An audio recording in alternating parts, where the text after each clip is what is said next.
Welcome back to the channel, everybody. Thank you so much for joining me and allowing me to continue to be your daily advocate. If you're new here or you're not subscribed for any reason, please do me a huge favor and hit the subscribe button.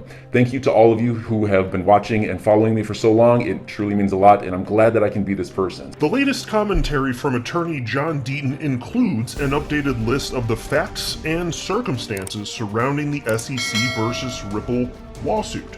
It covers a meeting between Ripple CEO Brad Garlinghouse, XRP creator, and Ripple CTO David Schwartz, then SEC Chair Jay Clayton, and then SEC Director Billy Boy Hinman.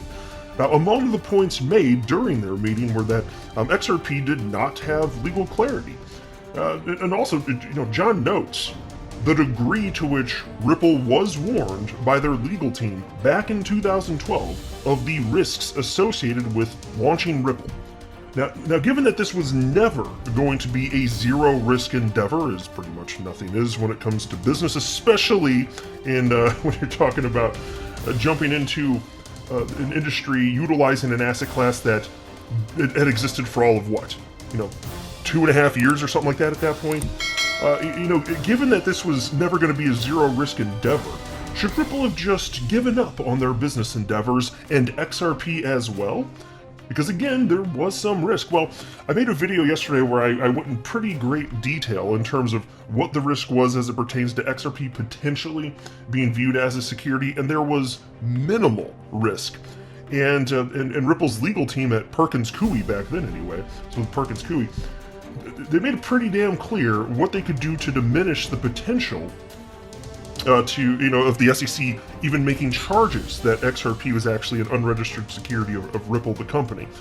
And so I'd say on that front, and I'll just tell you my opinion here at the outset in case you missed it the other day, I don't think, even though Ripple was technically warned, I think that they were nothing but responsible in moving forward. They went through their due diligence, they got the perspective from the legal professionals, and they're like, yeah, I mean, technically when it comes to something like this, there's absolutely no 100% guarantee, but yeah, you should be in the good if you move forward. That's what they were advised. But there were some more ambiguous areas from a legal perspective not having to do with securities law, which Ripple had to deal with years before the SEC coming after them, claiming that XRP itself was an unregistered security of Ripple, and they were warned of that. And it's just the nature of things. Like, the way I look at this is, in this space, even if Ripple never existed, there was going to be some messiness. And I can accept a little bit of messiness. There's a little bit of uncertainty. Courts have to figure out some stuff. The only point where it becomes a problem, and I think that we'd all agree with this in terms of us being here in the XRP community, is when lawsuits are used as a weapon, and when enforcement is used in preference rather than providing regulatory clarity. Then I've got a problem. I understand there's going to be some messiness. This is beyond just a little bit of messiness and sides trying to figure stuff out. So I'm going to share with you John Deaton's latest perspective on this, and I've got some commentary along the way, but I do want to be clear at the outset, I do not have a legal or financial background of any kind. I am not offering legal or financial advice, and you definitely should not buy or sell anything because of anything that I say or write. I'm just an enthusiast who enjoys making YouTube videos about crypto topics, but just as a hobby and just for fun. And so here we go. Undisputed facts, timeline edition. So this is directly from John Deaton. In 2012, Perkins Coie, which is the same law firm that helped write Hinman's Ether Free Pass speech, informed Chris Larson that Ripple credits, which we know today as XRP, back then they were called Ripple credits, it's not a security. That is ultimately that they were advised, should Ripple go to market the way that they told Perkins Coie they were looking at doing it as of October of 2012. But they pretty well did that. And so the advice, or the ultimate conclusion was that XRP, not a security. John Deaton continues. The 2012 memo warned Larson there was a risk under the Bank Secrecy Act, or BSA for short. The 2012 legal memo stated that the law firm's analysis has never been tested by FinCEN in practice, and therefore reliance thereon is not without risk. And so FinCEN is the Financial Crimes Enforcement Network. And so again, they stated here, this hasn't been done before, this hasn't been tested, and so this can't be without risk.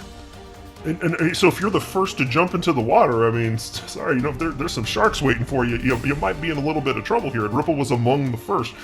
Now nobody went after pretty much anybody in the initial years of the existence of crypto, because was it even worth their time? Is this some little, I don't know, test magic internet money that was probably just gonna go away anyway? Did it even deserve the attention of any sort of government agency? Well, government agencies weren't so sure, which is why for, better part of a decade, you didn't see anything out of them, really, just about nothing, right? Anyway, John continues though. The Perkins-Coie memo was spot on because in 2015, FinCEN sued Ripple, claiming it had violated the BSA. FinCEN's suit against Ripple was the first civil enforcement action against a cryptocurrency industry player, a case of true first impression in the industry. Ripple settled, paying $700,000 and agreed to comply with non-securities regulations. Now, key being there, non-securities regulation. So this isn't the first time that Ripple had a brush up with the government, but I want to be very clear here. The fact that this happened is not an indication that Ripple was flagrantly disregarding the rule of law. To the contrary, they were doing everything they could to abide by existing law. It's just the case that you don't know what some of these people in government positions that can bring legal complaints, you don't know what's going to set them off. And especially if they don't even understand the technology in full, the likelihood just increases that much more. So it's not surprising that some of this stuff was going to happen to early participants at some point anyway. John continues, Ripple was classified as a money services business, or MSB for short, and pursuant to the binding federal agreement, Ripple stated the following, this is a quote. Any sale or transmission of XRP by Ripple Labs or any of its subsidiaries shall be conducted only through an entity registered with FinCEN, end quote. In 2015, pursuant to this binding agreement with the US federal government, XRP was declared to be a convertible virtual currency. By the way, that's a government designation, convertible virtual currency. On June 13th, 2018, SEC enforcement lawyers wrote a legal memorandum analyzing whether XRP was a security under the Howey test. After conducting this in-depth legal analysis of XRP, the SEC enforcement staff did not recommend filing an enforcement action against Ripple. The next day, on June 14th, 2018, Bill Hinman delivered the Ether Free Pass speech that Lowell Ness of Perkins-Coie helped write. So think about this. We haven't been privy to this document. We may never see it. But the SEC actually did a full analysis on whether or not at that point XRP was a security. And what do you think their conclusion was? If the answer was yes, you'd think that the SEC would want that to get out into the open. If the answer was yes, they'd want that out. But they're fighting. They've been fighting that getting out. And so what is actually in there? Is it, no, it's not a security? Well, I'm not convinced that's necessarily the case, but that would be bad for them. Is it perhaps that the answer is we at the SEC don't know? Well, that would be bad for them too, but that seems pretty plausible. That might very well be the case. But they came to this conclusion. Why didn't they take action? Well, it's because even they didn't know. Isn't that pretty reasonable speculation at a minimum? And so how the hell was Ripple supposed to know? And XRP holders at large, people participating in the secondary markets, well, there was no way to know. John Deaton continues. 2 months after the June 13th, 2018 XRP memo and Ether Free Pass speech and then on August 20th, 2018, Brad Garlinghouse and David Schwartz met with Hinman and Clayton. At this meeting, Brad Garlinghouse loudly spoke out, quote, Ripple is living in purgatory over the lack of clarity with XRP, end quote. Now, after Garlinghouse spoke out about the lack of clarity regarding XRP, neither Clayton nor Hinman provided any clarity by claiming the SEC considered XRP a security. 2 months after the XRP memo and Ether Free Pass and face-to-face with Clayton and Hinman, they said nothing. After the FinCEN fine and settlement, and for 5.5 more years, XRP was openly and publicly traded on over 200 exchanges worldwide, including in the United States. Also, the SEC allowed its employees to trade or own crypto assets, including XRP. without any restrictions similar to the ones in place related to owning securities. Now, folks, that has always bothered me, and I don't remember exactly what the SEC's justification was for that off the top of my head. I remember covering it some time ago, but it doesn't make sense. There are restrictions on specific securities, but not XRP? Well, if you didn't know, and your employees didn't know that it was a security, like, what does that say about this whole case? Why would you allow them to trade XRP if it's so obvious that it was a security? Shouldn't have been on some sort of list? Now, of course, none of this makes sense, which is why, I always like to point to, and this is the most ridiculous thing from my perspective, is the fact that the SEC paid a third party to run a node on the XRP ledger, and you know what? They didn't even ask Ripple's permission. They didn't have the decency to ask Ripple's permission if they could run a node. And you know why? Because it's decentralized and they didn't have to. There is no common enterprise. That's the reason. But they helped facilitate what they later claimed were illegal securities transactions using United States taxpayer funds. Well, isn't that a fun hoot? Oh yes, it's a bunch of hoots.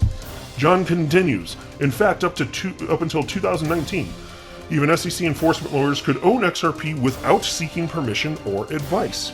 Also in 2019, the United States' largest exchange, Coinbase, went to the SEC in January 2019, informing the SEC that Coinbase had run XRP through its stringent regulatory framework and determined XRP not a security and intended to list XRP unless instructed otherwise. The SEC did not disagree, and on February 28, 2019, Coinbase listed XRP. How about that? If this is so dangerous for investors, how could the SEC, the reputable SEC, I almost vomited even just saying that, even saying that sarcastically, it made me feel a little bit like wrong on the inside. Why, if they're protecting investors, would they allow this to occur? Don't make no damn sense to moon that ball up in his batch. John continues. 18 months later, on December 17th, 2020, former SEC Chief Grunfest sent Clayton Hesterpers, Elad Roisman, and Allison Lee, Commissioner Crenshaw, and others a letter pleading not to sue Ripple over use of XRP. And by the way, 3 of them actually 4. No, okay. So yeah, it's actually, never mind. It was all 5 of the people that had a vote on this. It was Clayton, Hester, Elad, Allison, and Crenshaw. And there were some additional ones not named by John Deaton here, but the 5 people who got to have a vote on this were included on that email. John continues. Grunfest explained that everyone behind the decision to bring a suit against Ripple and XRP was leaving the SEC. Hinman left a week earlier. Clayton was leaving on December 23, 2020. Mark Berger, Director of Enforcement and someone who helped write the document, the legal complaint, was leaving. The Director of Trading and Markets was also leaving within weeks. Grunfest characterized these departures as a mass exodus never before seen of senior staff responsible for bringing a lawsuit as they walked out the SEC's door, and that this exodus raised obvious concerns. Grunfest explained that there was absolutely no exigent reason to rush the lawsuit considering XRP had been trading for almost 8 years. Grunfest pointed out that after 2.5-year investigation, the SEC did not allege a single instance of fraud or misrepresentation. Now pause, think about that. So obviously there is no fraud, but not even a claim of misrepresentation. Now why might that be the case? Well, first of all, Ripple's clearly been operating in good faith. I mean, no company's obviously perfect, but damn, not even a claim of misrepresentation here. So why? Because they've been diligent and forthright from the beginning with good, earnest intent to just start a damn company. And frankly, at this point, with the business model they ended up implementing with RippleNet and on-demand liquidity, they're positioned to help some of the poorest people on the entire planet. It's nothing but good. Ripple and the way that they want to utilize XRP, it's a force for good. This is undeniably true. And they've been so transparent about this from the very beginning. All they wanted to do was be transparent and properly represent and legally do what the business model indicated their goals were from the beginning. And they did. So given that's the case, it's just that more offensive that on the way out the door, these people are like, yeah, they're just dropping a chaos bomb. and just everybody else has to deal with it and pick up the pieces. John continues. Grunfest stated if the SEC filed suit, it would cause multi-billions in damages to innocent holders of XRP with no connection to Ripple, and that this harm to innocent holders would be the most significant in the history of the SEC in a non-fraud case. Folks, the most significant in history. And that's correct. What was the total devastation? Something like $15 billion in market cap loss in a matter of like a day or two or three, whatever the hell it ended up being. It was somewhere around there, and somewhere roughly along that timeline. Pretty brutal. In a non-fraud case, mind you. John continues. Grunfest stated the SEC should not bring an action against XRP and leave Ethereum untouched because the SEC could not make a material distinction between Ethereum and XRP. Grunfest was the perfect person to acknowledge the similarity between XRP and Ethereum because he had acted as an advisor to the Ethereum founders. He served as a liaison between Ethereum and the SEC before and after the Ether ICO. Grunfest himself stated that if the SEC brought an enforcement action under these circumstances, it would raise serious concerns about the Commission's exercise of discretion. Grunfest questioned whether there was improper motive behind the suit. And on December 21st, 2020, Clayton met with Gary Gensler, suspected to be appointed by Biden as the next SEC chairman. The next day, on December 22nd, 2020, despite the warnings and concerns of Grunfest, via reporting by Charles Gasparino and Eleanor Terrett, also both of them with Fox Business Network, Clayton voted against his fellow Republicans, which would be Hester Peirce and Elad Roisman, and with Democrats, Democrats being Allison Lee and Crenshaw, in a 3-2 vote to file the case. The next day, Clayton left the SEC forever. His firm, Sullivan and Cromwell, represented Consensus, and Joe Lubin in its purchase of Quorum and the JP Morgan coin, a direct competitor of Ripple and XRP. Clayton also went to One River after its $1 billion bet on Bitcoin and Ethereum, after collecting $15 million in retirement, in quotes, benefits while at the SEC from Simpson Thacher, a member of the Enterprise Ethereum Alliance. Hinman unretired and went back to Simpson Thacher. Wasn't that convenient? Hinman brought with him Enforcement Director Mark Berger, who also became a partner at Simpson Thacher.